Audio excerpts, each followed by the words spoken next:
The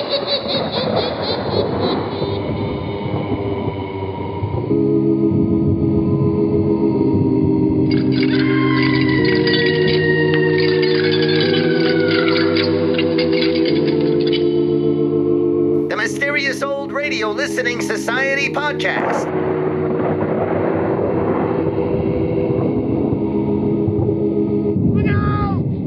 Welcome to the Mysterious Old Radio Listening Society, a podcast dedicated to suspense, crime, and horror stories from the golden age of radio. I'm Eric. I'm Tim. And I'm Joshua. We love mysterious old-time radio stories, but do they stand the test of time? That's what we're here to find out. Today, for our listening pleasure, I chose The Lodger from Mystery in the Air, starring Peter Lorre and Agnes Moorehead. According to old-time radio author and friend of the podcast, Tim DeForest, Mystery in the Air was more or less based on the premise that it would be entertaining to listen to Peter Lorre go insane once a week. Airing on NBC as a summer replacement series for the popular comedy program Abbott and Costello, Mystery in the Air consisted of 13 episodes adapted from world literature, ranging from The Telltale Heart by Edgar Allan Poe to Crime and Punishment by Fyodor Dostoevsky. All 13 episodes starred film icon Peter Lorre. Born in Hungary, Lorre later moved to Berlin to pursue a career in acting. His breakout role was as the child murderer in Fritz Lang's M, one of the very first German sound films. When Hitler rose to power, Lorre fled Germany for Great Britain, landing his first English-language role in Alfred Hitchcock's The Man Who Knew Too Much. In 1935, after settling in Hollywood, Lorre was cast as Dr. Gogol in the cult classic Mad Love. Although the film was a flop, Lorre's performance was well received by critics. During the 1940s, Lorre starred in a string of film classics, including The Maltese Falcon, Casablanca, Arsenic and Old Lace. Despite his success in mainstream film, Lorre continued to be typecast as a murderous maniac. His distinctive voice, with its ability to move instantly from tranquil whisper to baleful roar, was perfectly suited for horror radio. Although Lorre made many appearances on programs such as Suspense and Inner Sanctum, Mystery in the Air was the first and only program created for the sole purpose of showcasing Lorre's unique gifts. Along with Lorre as the star and Harry Morgan as the announcer, Mystery in the Air featured guest appearances from some of radio's greatest voices, including Russell Thorson, Conrad Binion, Ben Wright, Lorene Tuttle, Louis Van Ruten, Joseph Kearns, Herb Butterfield, and, as you'll hear in today's episode, Agnes Moorehead. The Lodger was adapted from the 1913 novel by Marie Bellic Lowndes. It's considered the first work of fiction inspired by Jack the Ripper. In 1926, the story became the basis for Alfred Hitchcock's first publicly released film, The Lodger, A Story of the London Fog. 15 years later, CBS Radio asked Hitchcock to recreate The Lodger as a pilot for an anthology series that would eventually become Suspense. And we listened to that version of that story in episode 166 of this podcast, in case you haven't heard it or want a refresher. I have a funny feeling it's going to come up again in our post-show discussion. So what are we waiting for? Let's listen to The Lodger from Mystery in the Air, first broadcast August 14th, 1947. It's late at night and a chill has set in. You're alone, and the only light you see is coming from an antique radio. Listen to the sounds coming from the speaker, listen to the music, and listen to the voices.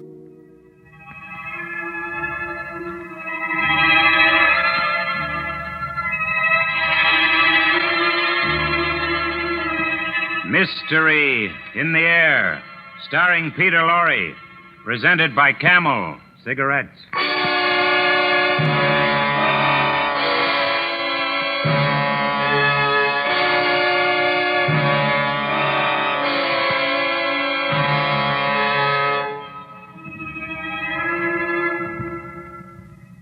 All right, men. I guess that's all. Put him on the stretcher and take him to the morgue. Oh, must I stay, Inspector? For a while, Mrs. Bunting. Oh, dear. I need all the details for my report. Oh, that such a thing could have happened here. Here in my own house.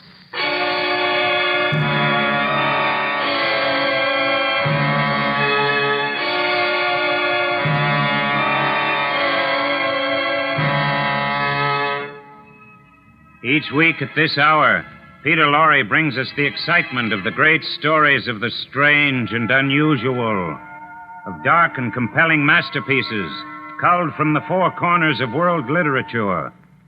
Tonight, The Lodger by Mrs. Bellic Lowndes. Peter Lorre is the lodger, and Ellen Bunting is played by Miss Agnes Moorehead. Mystery in the Air, brought to you by Camel Cigarettes.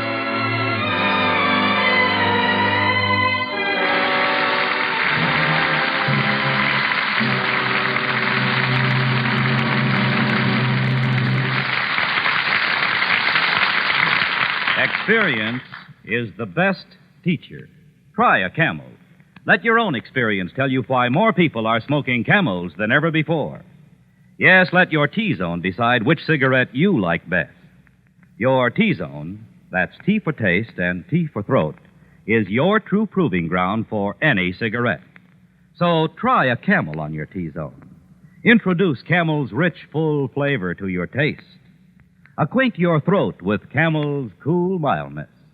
See if you don't decide, like so many other smokers, that Camel suit your T-Zone to a T.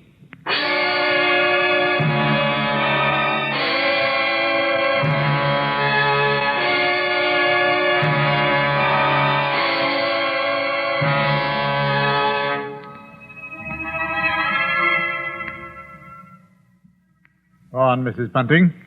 You said you were looking for a lodger? Yes, Inspector, we had to. But I never dreamed such a thing could happen here, to us. Why, it was only last Tuesday night my husband and I were sitting before our fire reading the newspaper about the latest murder. It was the 5th. By the Avenger. Yes, I remember saying distinctly. Robert, he could be the fellow standing next to you, or maybe the man you bump into. It's a terrible thought. Yes, but it appears to me that the Avenger's too quick for the police. And look here, it says this girl he got last night was like all the others. Pretty blonde, and she'd just come from a music hall, exactly like all the rest of his victims. Oh, what a pity. Ellen, have you stopped to think who fits that description perfectly? Our own Daisy. Oh, shush, what a pretty thought, Bunting. The good thing she's with her aunt instead of here. London isn't a safe place for any girl now. Just the same, I can't help thinking how fine it'd be to have her here with us. Well, there's no sense even talking about it. We just can't afford it. I know that, Ellen, but I hope we could manage it some way. How? Haven't I scrimped myself half crazy trying to keep us going? I know, Ellen. Well, don't you go worrying about it. I think we can... Who do you suppose that could be? Could it be someone looking for a room? Oh, I wish it were. Then you could have your Daisy back. Well, I went to the front door, and when I opened it, there stood a man wearing a black cape and hat. He carried but a single piece of luggage. Good evening, sir. I saw your sign. It says you have a room to rent. Yes, sir. Please, won't you come in? Thank you. Could I take your cape, sir? No, I'm looking for a quiet room.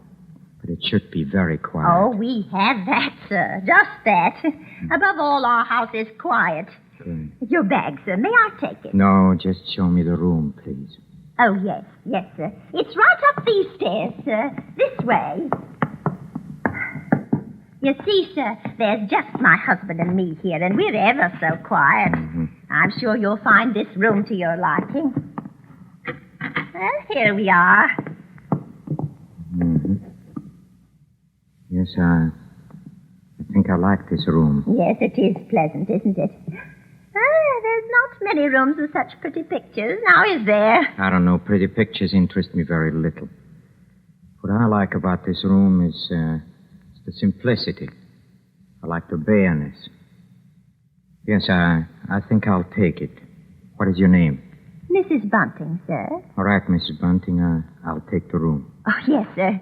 And please let me help you with your luggage. No, don't you touch it. Oh, but I only wish to... I know. You only wish to help, Mrs. Bunting. It's just Forgive me. It's just that I'm weary. I'm very tired. See, I do a lot of studying. Oh, yes. Yes, of course, sir, of course. Well, anyway, you can see how few things I need. It's just what's in this bag. But this here's my favorite book. It's the Bible. Good book, Mrs. Bunting, isn't it? Oh, yes. Oh, yes, indeed it is, sir. Yes, it says, he brings them to their desired haven. Beautiful words, huh? And now at last I found my haven of rest. Now, Mrs. Bunting, if I pay you 30 shillings a week for this room, that's satisfactory? 30? Oh, why, yes, sir. Yes, sir. That'll be quite all right. My name is Sleuth. Mr. Sleuth? Yes, Sleuth. Sleuth. Think of a hound, Mrs. Bunting, and you'll never forget my name. And here are your 30 shillings. Oh, thank you, sir. Thank you. Would you be wishing anything now? Supper, tea, or... No, nothing. Good night, Miss Bunting. Yes. Good night, sir.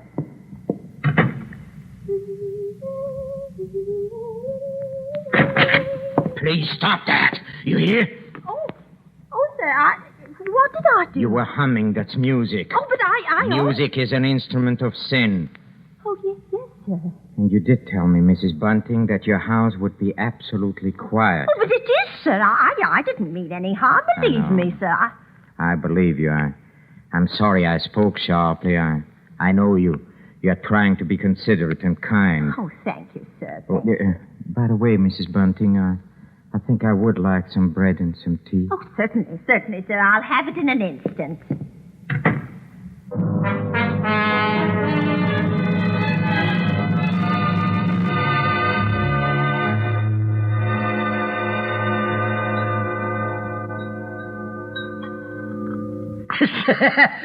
So he took the room, eh, Ellen? Yes. He took the room at 30 shillings a week. Yes, in advance. Oh, hurry now, Bunting. Is the water for the tea hot yet? Yes, what a stroke. Put the bread and the butter on the tray. I'll pour the water. You know, Ellen, it's wonderful. Yes, it is. Do you realize what this means? We can have Daisy back with us now. I know. Hurry with it now. Hurry. Why, we can have her back with us Now, tomorrow. there's the water and the tea, and I guess...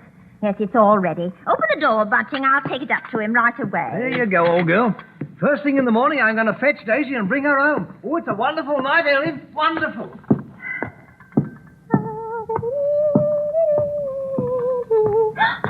Oh, I mustn't do that. And she has cast down many wounded from her. Yes, many strong men have been slain by her. Come in.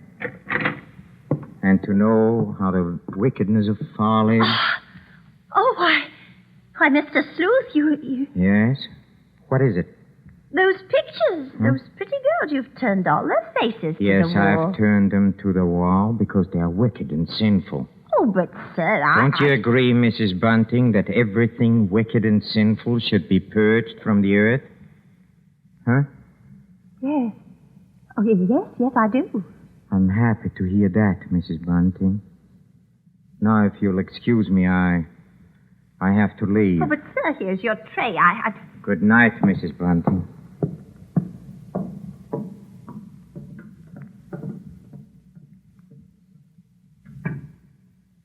You know, for a moment I was stiff with fear. I set the tray down. He hadn't so much as noticed the light supper I'd prepared for him and rushed to the window to watch. He came out of our cottage and moved off down the street, his black cape swirling about him. Finally, he was lost in the fog, and I don't know why, but I stared after him for a long, long while. Well, I did the dishes and got ready for bed. I lay there thinking, and it was almost dawn before I had convinced myself that at most he was a trifle odd. And after all, paying 30 shillings, maybe he had a right to his strange ways.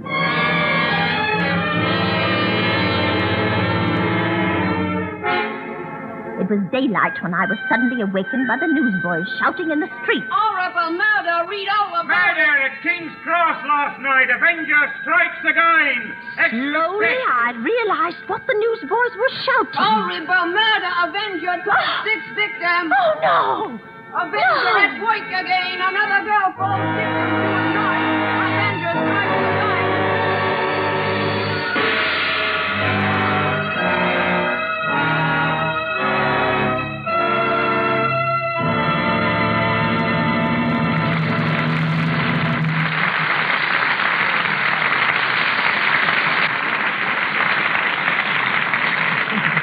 In a few moments, Mr. Peter Lorre will bring us the climax of tonight's Mystery in the Air, when camels present Act 2 of The Lodger. Any sports champion can tell you how true it is that experience is the best teacher. Don Whitfield, for one, he's the world's outboard speed champion, you know. It's taking the turns around the marking buoys just right that makes that extra speed.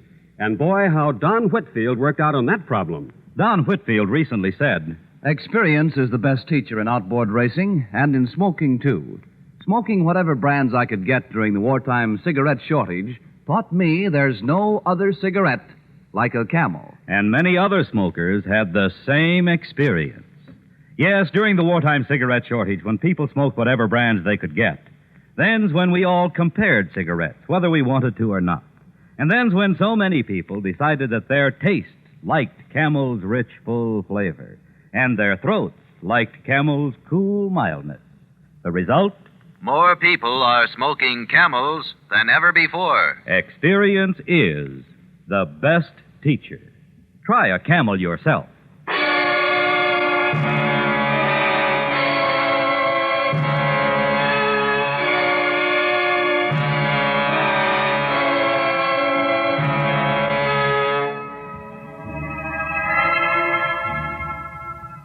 As the inspector takes notes of the terrifying event, Ellen Bunting continues the story. And now, Mrs. Bunting, what did you do the morning you learned the Avenger had murdered his sixth victim? Well, I was a little frightened to meet our lodger, yet I kept my thoughts to myself. After all, you know, there still wasn't much to go on. Robert had gone to make Daisy, so Mr. Sleuth ate breakfast alone. I watched him through the crack in the door. Finally, I went in with more tea. Tea? No. No, thank you. Thank you, Mrs. Bunting. I don't care for any more tea, thanks. You're very kind. But I have to go on with my work now, if you'll excuse me.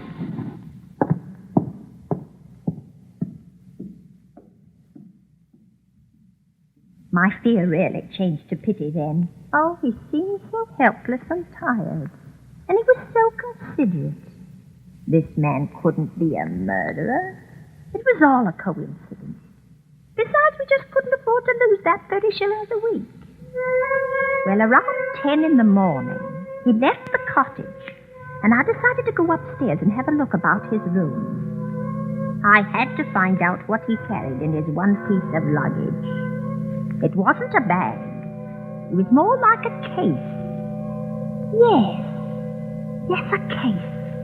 A case for a knife. I rushed upstairs, my heart beating wildly at the thought I'd handed the case.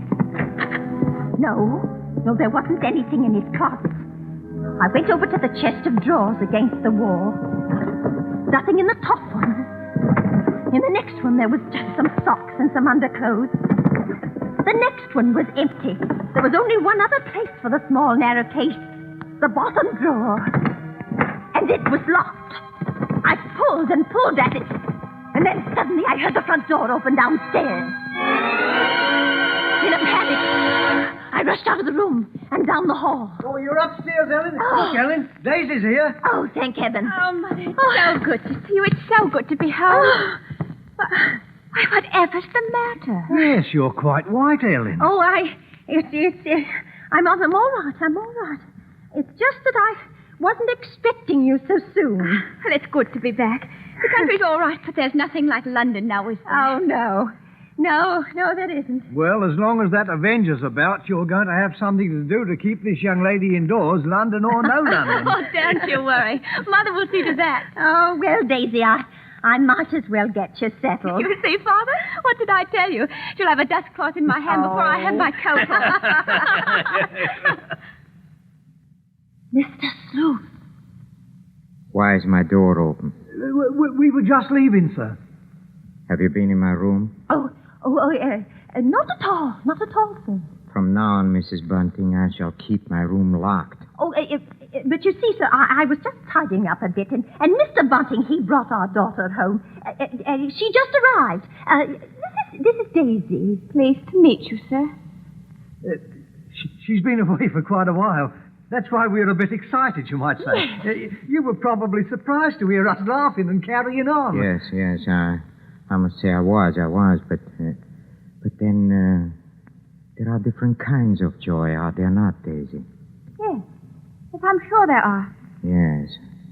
There is the despicable, evil joy of the abandoned, and then there is the divine happiness of the blessed. That's a great difference. You understand that, Daisy, don't you? Why, yes, sir. Yes, Mr. Sleuth. Good. There are so few young women nowadays who do. I'm Mr. Sleuth. You mean a girl's not to enjoy life at all? Not to have any fun? Enjoyment and fun, my child, are a devil's breeding ground. All his implements are there. Pleasure and impropriety. The temptation of music, dancing. Oh, that's crazy. Why, there's nothing I like better than dancing. And I'm not... You like to dance? You know what she was saying, Mr. Sleuth? She's just a child. Daisy, you know you've never been one for dancing. You never learned how But I did learn, Mother. While I was away. What's so wrong about it?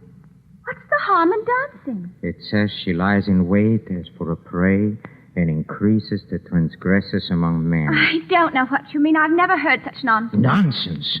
You call it scripture nonsense? Daisy, go into the front room. It's all right, Mrs. Bunting. It's all right. I'm used to that kind of talk. Good day.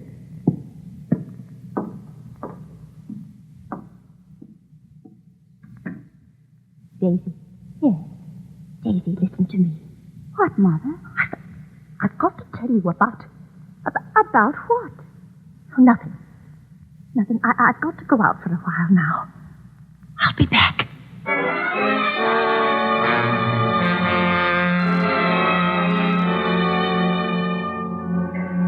For a moment, I was about to tell her my awful suspicions, but I stopped. They were only suspicions. At the same time, I had a thought. I'd go to the coroner's inquest they were having for the Avenger's latest victim. I was hoping to hear something said that would clear my suspicions of the lodger. At least I'd give him this last chance. A lady was testifying as I took my seat. She'd seen the Avenger from her window, she said, and her description of him didn't tally with Mr. Sleuth at all. Oh, I can't tell you how relieved I was. Till it was pointed out she couldn't possibly have seen anyone that night from her window because of the fog.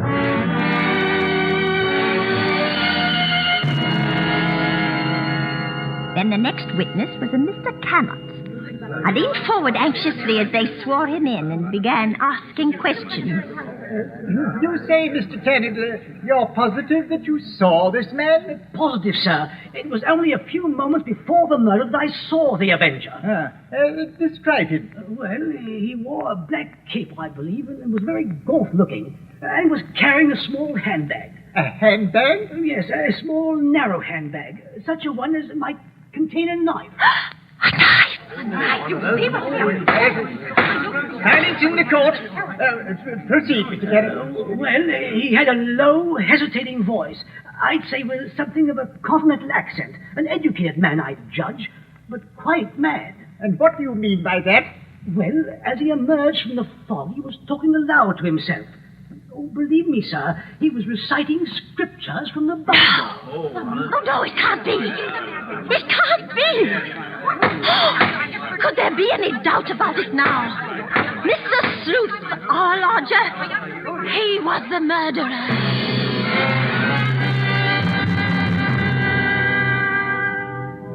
I got out of the courtroom as quickly as I could. I didn't even notice it had started to rain.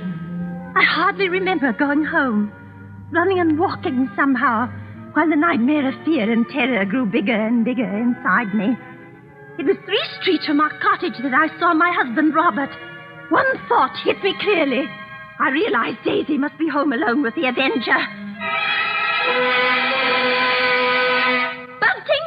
Bunting! Why, Ellen, what is it? Bunting, where's Daisy? Where is she? Where's Daisy? Why, she's at home. Oh, listen, Bunting, listen.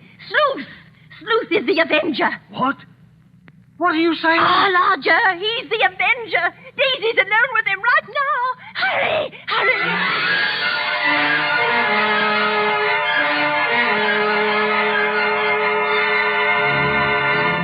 Now listen to me carefully, my child, and rejoice with me in your heart, for the moment is at hand, and you're not afraid, Daisy, are you? No, I'm not afraid. You're very beautiful, and you should live in the ways of righteousness. You hear me, Daisy? You want to live in the ways of righteousness, don't you? Yes, I do. I know you do. I know, and that is why I've been sent to purge your soul so that you will be elevated beyond all sin and evil. You like to dance, Daisy, don't you? Already 6 have gone on before you, and they are beyond all sin and evil. You're the 7th to be elevated, my child, and my work is almost done. For the 7th, I've promised at this appointed hour. Be still, Daisy. And don't listen to the temptations of the crowd when they call out your name, because I am here to save you from all evil and wickedness that consumes you like a wildfire of scarlet and crimson. You like to dance, don't you? Yes, I do. Look at me, my child. Look at me, and don't fear me, and do not tremble. Woe to them that call evil good and good evil, and put darkness for light and light for darkness. And therefore I must bring you down like the lamb to slaughter. And now I lift my hand with a flaming sword, for now comes the vengeance and the time to rejoice. Daddy, you killer, Daisy, come here. Drop that knife, you fiend! Drop that knife! Oh, you're safe. Drop that knife, you! Take away your hand. Let go of me. Get away! Don't you know that such that are for death to death, and such that are for the sword to the sword, and no one dare to have pity on them? His knife!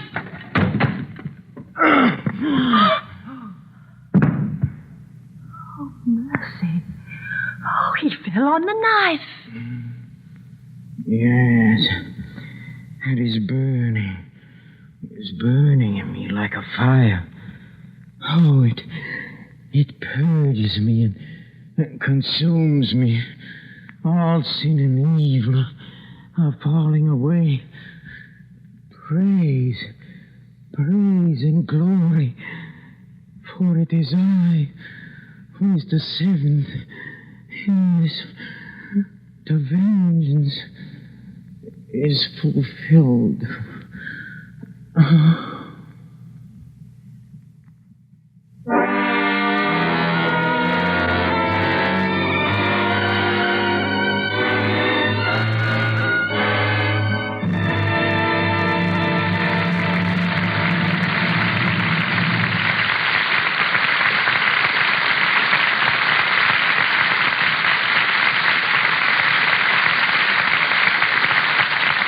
Each week, the makers of Camel cigarettes send free Camels to servicemen's hospitals from coast to coast.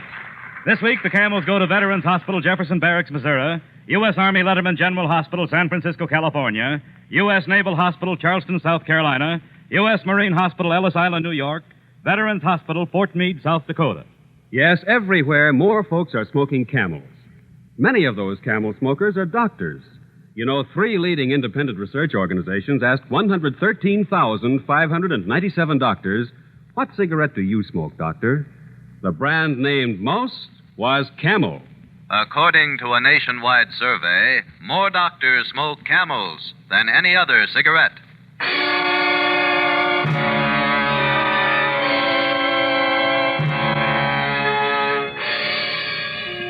Next week, Mystery in the Air, starring Mr. Peter Lorre, brings you one of the world's great stories of the strange and unusual, The Horror by de Maupassant, with a special musical score composed and conducted by Paul Barron.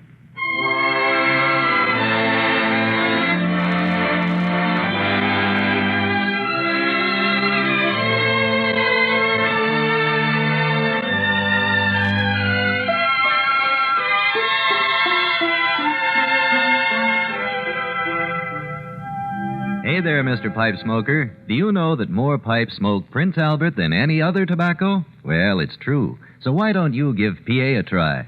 Prince Albert is specially made for smoking pleasure. It's choice tobacco, specially treated to ensure against tongue bite. Crimp cut to burn slow, smoke cool. See if the extra rich, full flavor of Prince Albert doesn't give you added interest in your pipe. Be sure to listen to Prince Albert's Grand Ole Opry Saturday night for a half hour of folk music and laughter with Red Foley, Minnie Pearl, Rod Brassfield, and the rest of the Opry gang.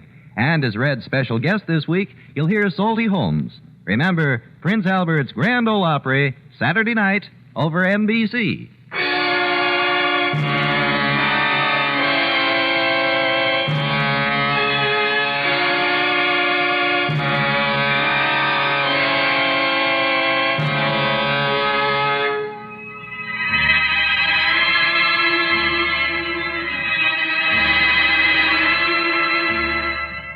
Listen again next week at this same time when the makers of Camel cigarettes present Mr. Peter Lorre in Mystery in the Air. Next week's play will be The Horla by de Maupassant. The artists supporting Mr. Lorre tonight were Agnes Moorehead as Ellen, Henry Morgan as the voice of mystery, Barbara Eiler as Daisy, Eric Snowden as Bunting, Raymond Lawrence as the inspector, Rolf Sedan as the witness, and Conrad Binion as the newsboy. And on behalf of Mr. Lorre and the entire cast, our sincere thanks to Agnes Moorehead for her great portrayal of Ellen Bunting.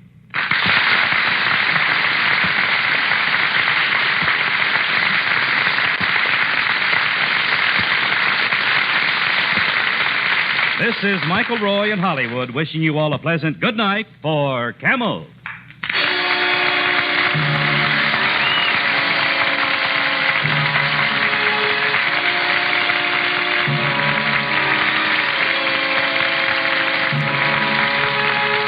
This is NBC, the national broadcasting company.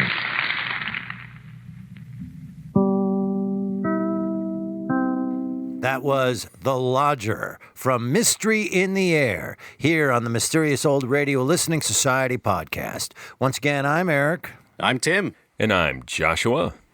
And that was my choice this week for our podcast. And there's a couple of things we want to hit on before we launch into our opinions and discussion. First and foremost, I'd like to point out that it has been a very, very, very long time since I chose an episode for this podcast. We're either having special episodes where Josh was lined up like, hey, it's episode number 175. You know what that means? We're going to do... We're going to do this. So then we've had a lot of listener requests. I don't remember the last time I had to pick one. Second thing is, because it's been so long, it was really important to me that I brought something special to the table for one reason or the other. And I must have listened to 20, and I had them all lined up, and like, I don't know which one. When I came across this, it checked off every box. Like, this is perfect. After not picking an episode for about 6 years, I think I've come out of the gate swinging, no matter if you guys liked it or not, because here's why. First and foremost, this is perfect because Mr. Scrimshaw, Joshua, has COVID, and I wanted to do something really, really nice for him. And I decided that since he's at home, that he would really love to sit and listen to some Peter Lorre. And so I was like, oh, I bet you that would make him happy. The second reason that I picked it was because when we did The Lodger, the pilot of Suspense, back when we did a special back-to-backs of the first and last episode ever of Suspense on the podcast, we discovered a lot of things that we'll talk about. But some people had mentioned in comments, some of our podcast listeners and Patreons, about this episode of Mystery in the Air's The Lodger. Now, this was not a listener request. No one requested it, but people said, you should listen to that at some point. So I was like, great, that'll cover that then too, because it's a nice follow-up to that. And three, the third and final reason I chose this is because the sponsor at the end is Prince Albert Pipe Tobacco, which is the same brand of pipe tobacco I smoke. Wow. So I can't wait to find out what you guys thought. I know how I felt. Oh, and then after I checked off all that list, then of course I was like, well, it doesn't matter if I like it or not. I'm bringing this because it fits all of these bills, so it's perfect to bring. Before I tell you what I thought of it, let me find out what you guys thought of it. Joshua, did you like your Peter Lorre gift?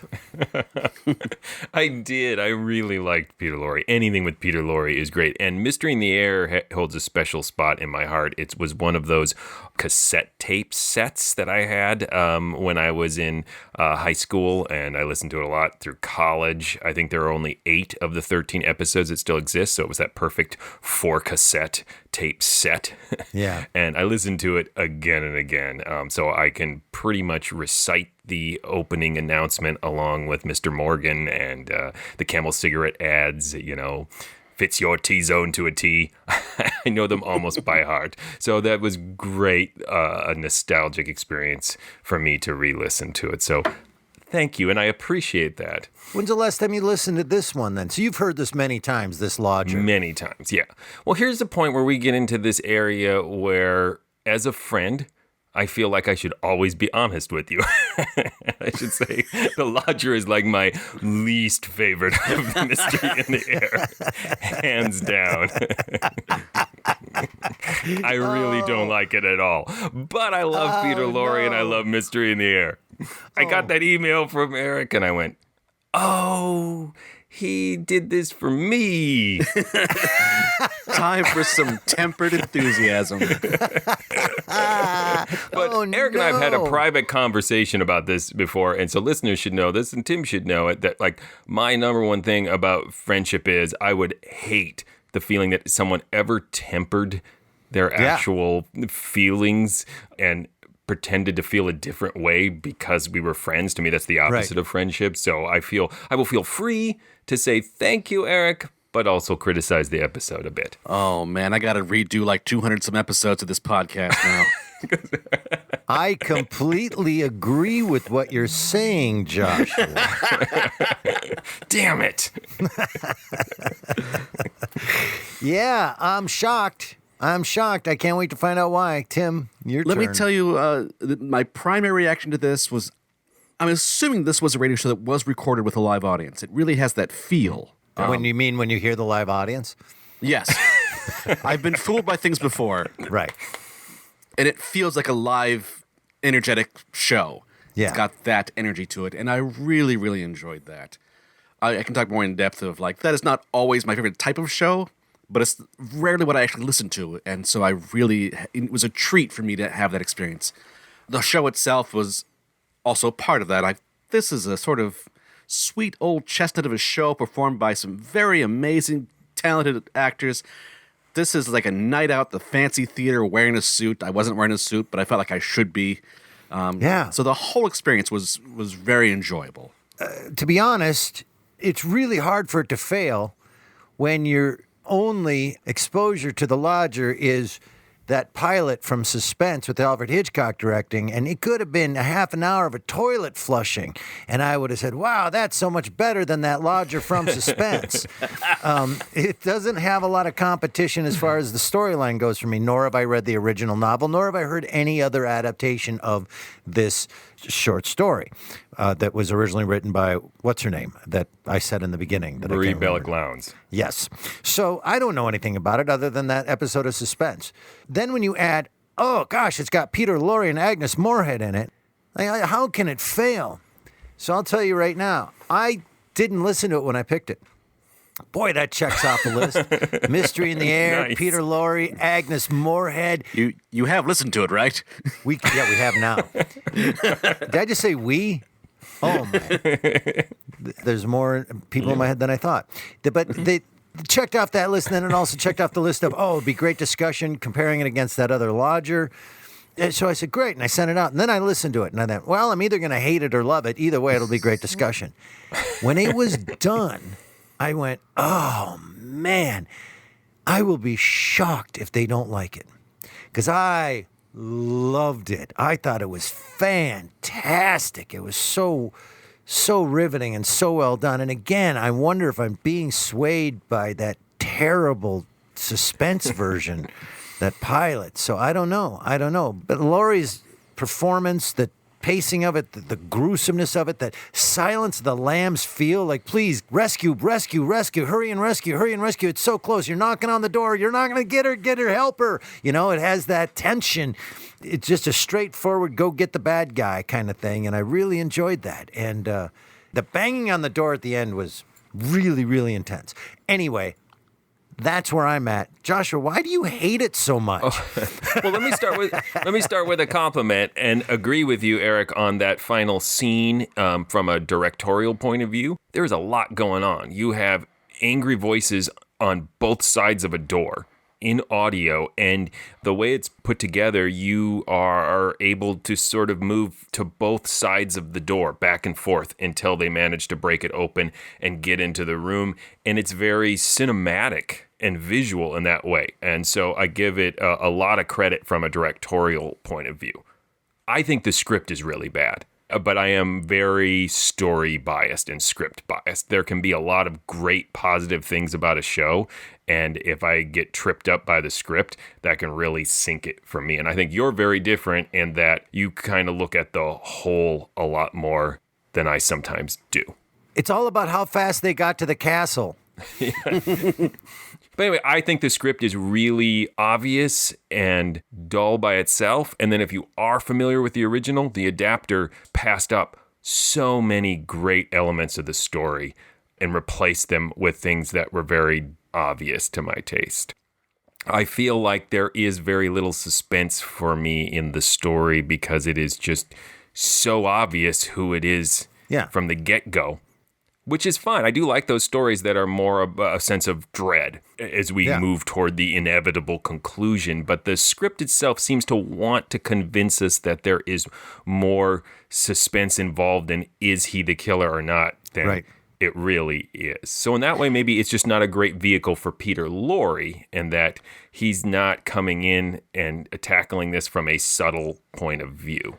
It does make her look more irresponsible in not recognizing immediately, yes, this is the killer, and I should say something or do something about this, as opposed to reasonable doubt about him. Yeah.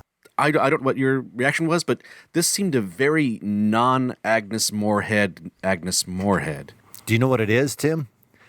It's the beginning of the Mother in Bewitched voice. Proto-Endora. Yeah, exactly. Like a couple more hours, you're going to be Endora. Yep. But yeah, it does not sound like her. I was also impressed with her accent. I thought it was pretty spot on. And then I thought Laurie's performance throughout the whole thing was gruesomely terrifying and horrible in a good way. Yeah, I love his performance. Yeah, I mean, okay, it's fantastic, and that makes this highly entertaining to listen to. But I guess in the story, we have so many different clues that Mrs. Bunting slowly is given, and so is Mr. Bunting.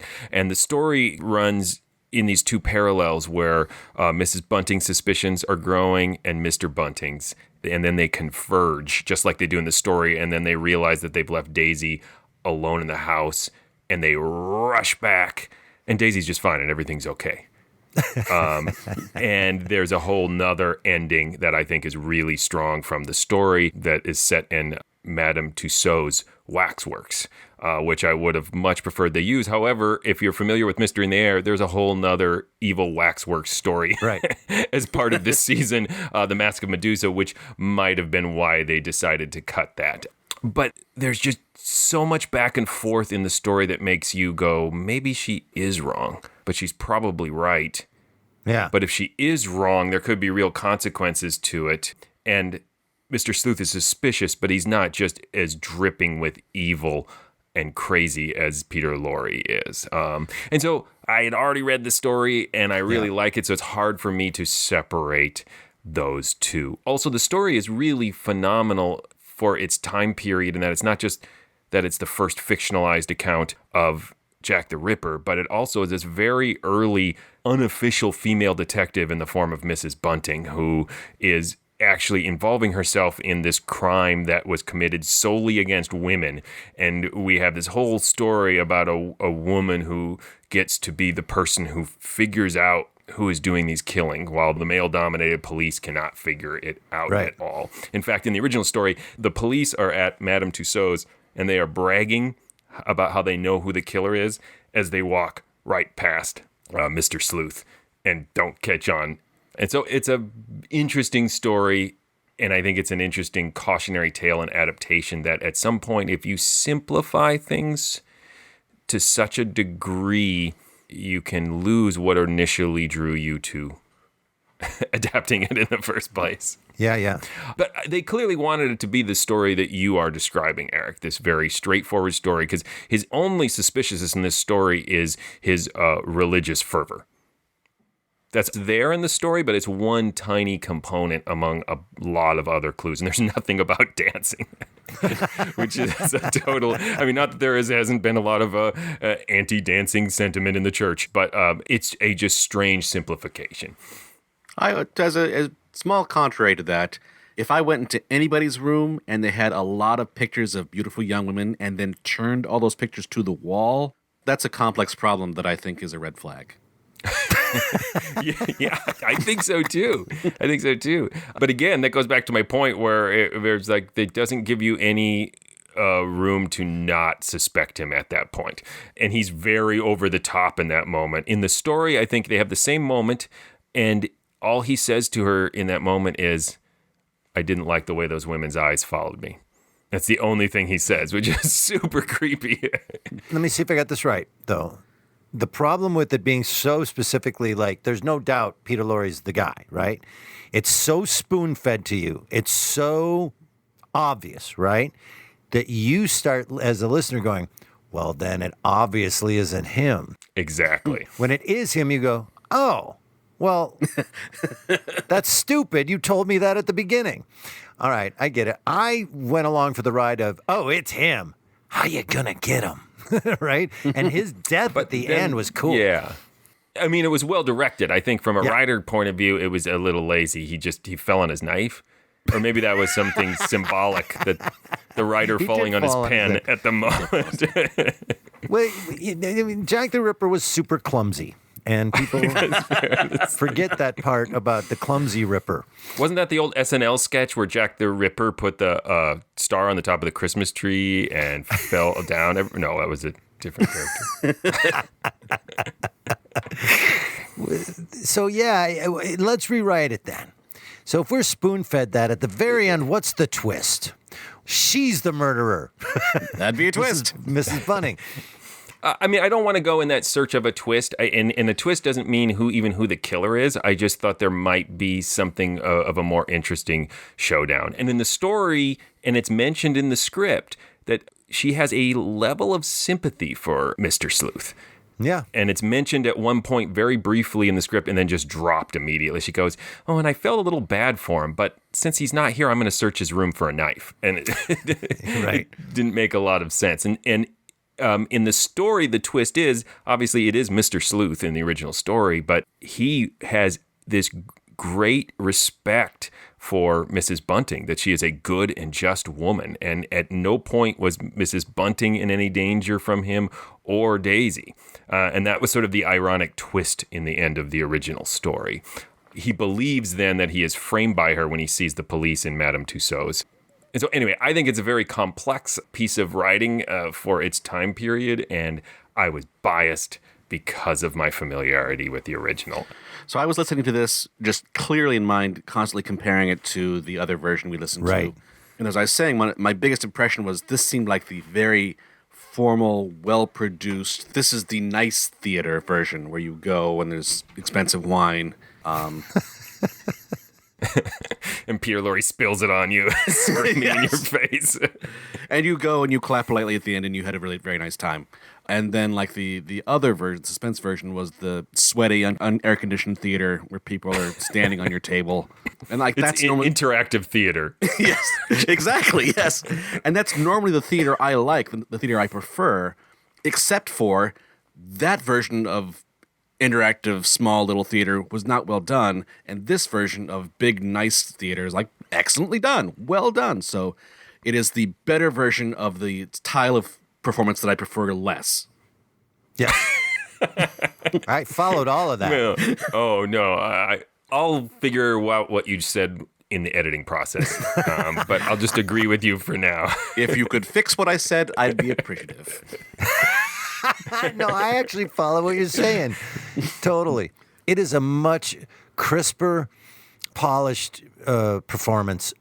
It has no fly by the seat of your pants feel to it, especially like that Suspense version, which had such a fly by the seat of your pants version that they didn't write an ending. They just decided to. What happened? I don't know. What do you want to happen? If you haven't heard episode 166 of this podcast, you should probably go back and listen to that. And then you'll come back to this and say, God, Eric's right. This is brilliant. Now, let me ask you this, Joshua. Out of the 8 Mystery in the Airs that still exist, what's the best one then? Oh, we've already listened to it.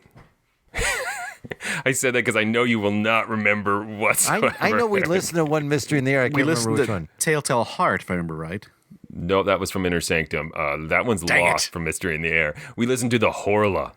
That's right. That's right. Yeah, I remember the Horla. Yep. It has the fourth wall breaking moment at the end where he just turns into Peter Lorre ranting about the Horla, which I think is brilliant. It's a nice marriage between this Mystery in the Air and the Suspense version of the Lodger. What other ones would you recommend of Mystery in the Air? I really like them all. I think Horla's the best. The Marvelous Barastro is fantastic. If you want a slightly more redemptive story of faith than this one, Beyond Good and Evil is very good. If you want just a classic like horror story, it would do like Mask of Medusa or The Black Cat, Edgar Allan Poe. Beyond, is he just like reading Nietzsche? Is that... Yes. No, I wish. It would be so cool. Just screaming. Even though it's not your favorite of the Mystery in the Air, you still like it? Yes, Eric, I am so sorry. This is a podcast where we have to express our opinions. If you'd never heard a Mystery in the Air, would you have liked it better? Probably yes. Yeah. Okay. The irony being that I discovered the original short story. I haven't read the novel version of The Lodger when we listened to the terrible Suspense version. So we can still blame the terrible Suspense version for my negative reaction to this one. Because perhaps had I not been so enamored of the original Lowndes story, I would have been more forgiving. But there's so many great scenes from that. There's a scene where that would be great for audio where Mr. Bunting sees Mr. Sleuth walking down the street and wants to catch up with him.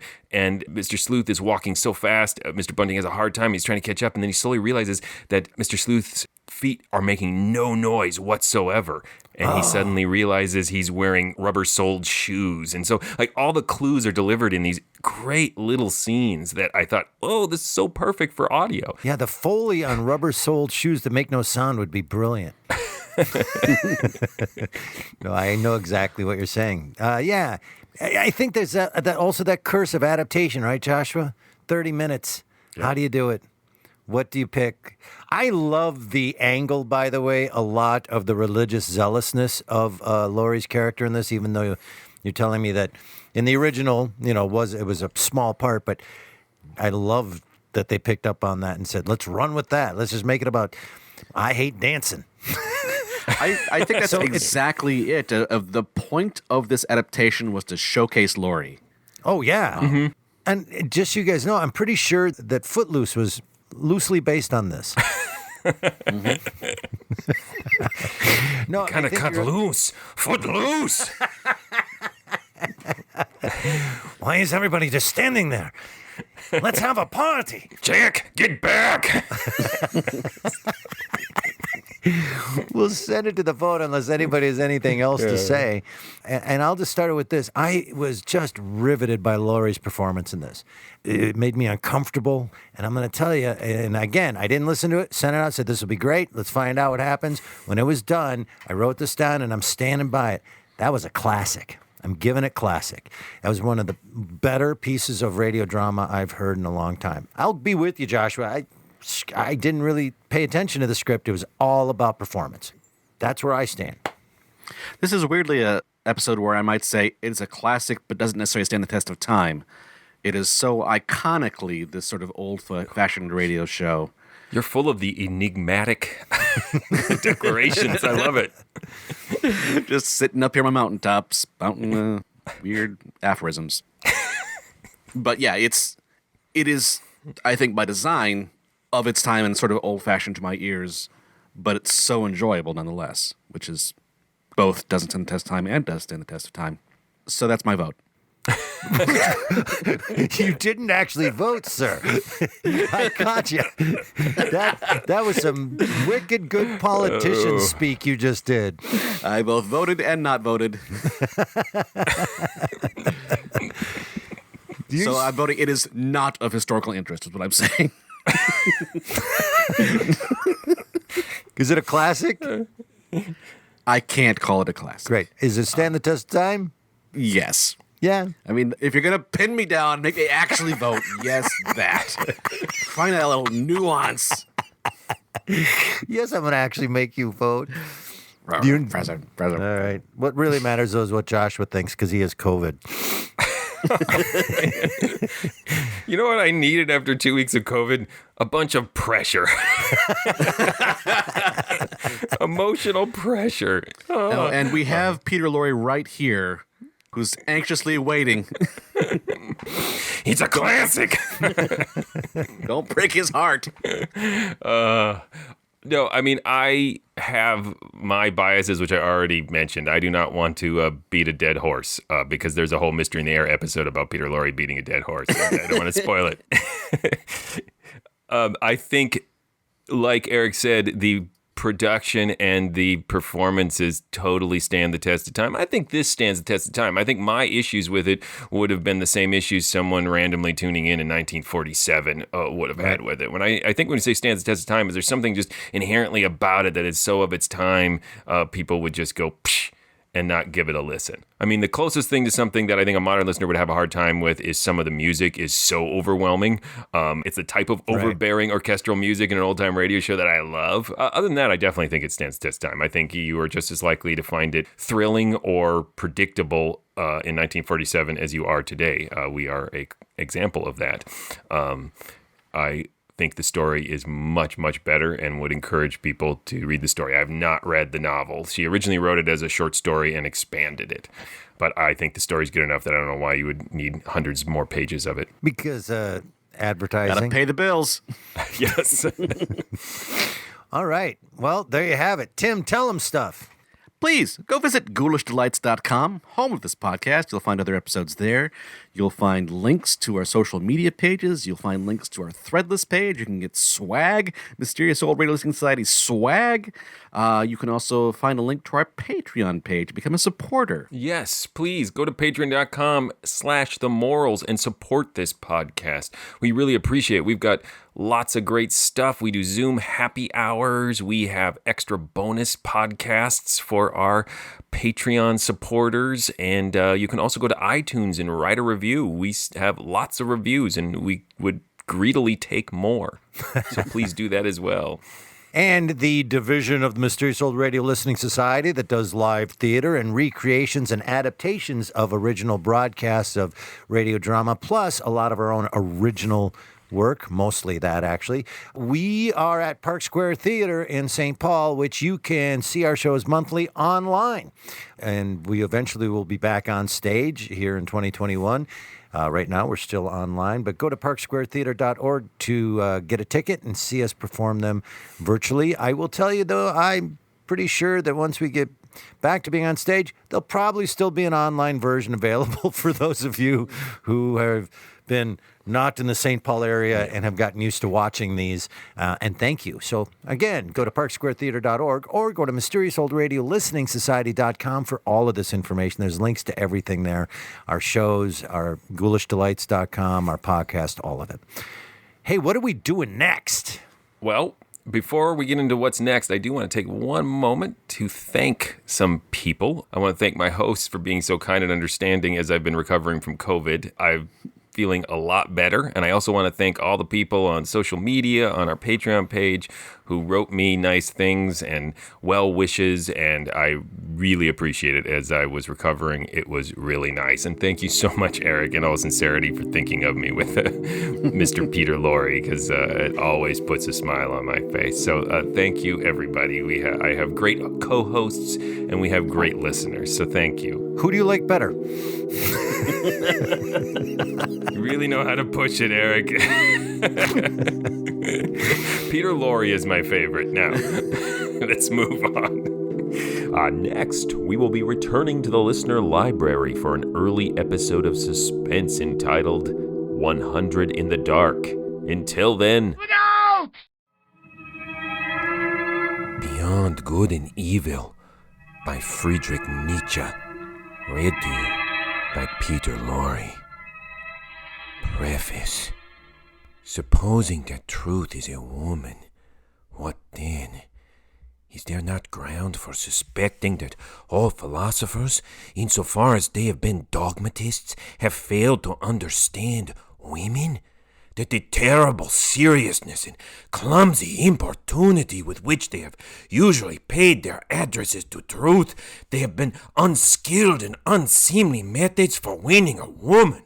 Certainly she has never allowed herself to be won, and at present every kind of dogma stands with sad and discouraged men, if indeed it stands at all.